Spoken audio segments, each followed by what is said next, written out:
RMJ Movie Reviews back on the fly movie review of The Black Phone.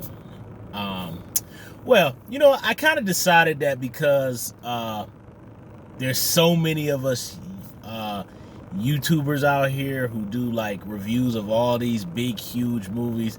I kind of have come to the conclusion that there actually isn't even a point in even reviewing these big movies because so many people already have them.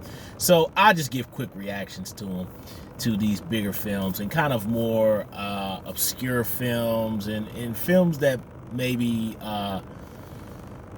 people aren't as familiar with. I'll go more into depth details. But these big, huge movies, I'm just going to give quick reactions to and just leave it at that. But The Black Phone, it was good. It was good. When I saw the trailers for it, I had high anticipation for it because, I like Blumhouse movies. I really do. Some of them are hit or miss for me, but I really like what they're doing with horror films. You know what I mean? I'm not saying it's the end all be all.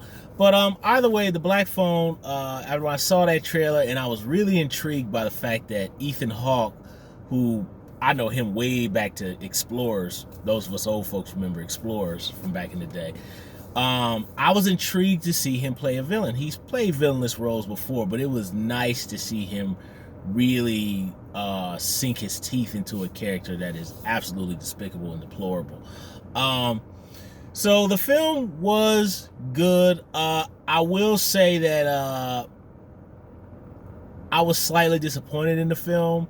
I'm going to be a little bit hard here. I was slightly disappointed in the film only in the fact that the trailer, I thought, with Ethan Hawke and that white makeup and the teeth, it was so creepy and so good that the film let me down a little bit in that I wanted more of that creepiness that Ethan Hawke brought in those brief moments in the trailer. Now, he is creepy like that in the film, and there are some lines and some scenes that develop a good bit of tension. I would have liked to have known a little bit more about him, a little bit more. I mean, they didn't have to explain it all.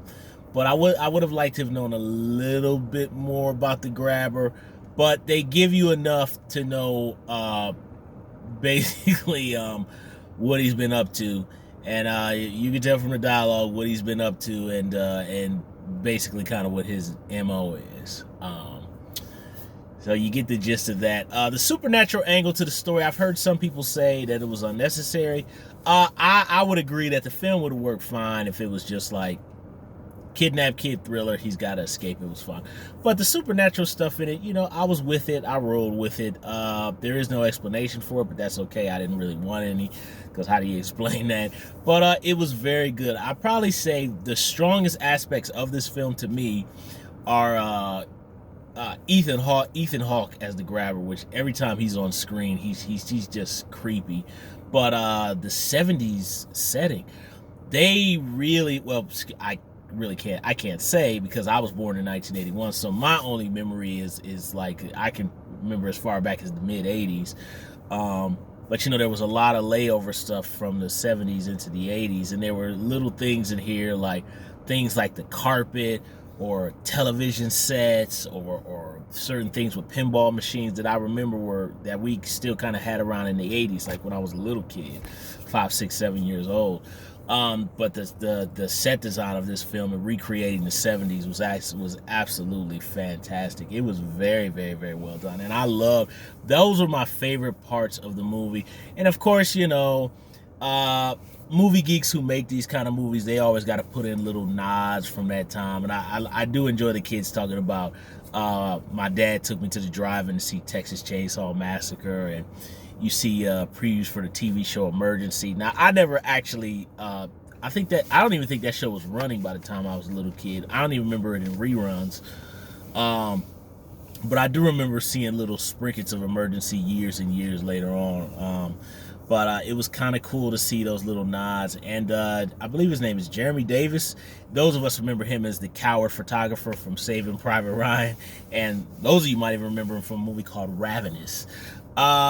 He's very well done as the alcoholic veteran father. Very well done. And he has a part at the end of the movie where he has to apologize to his children. It's very brief, but I thought it was very touching. You know, very well done.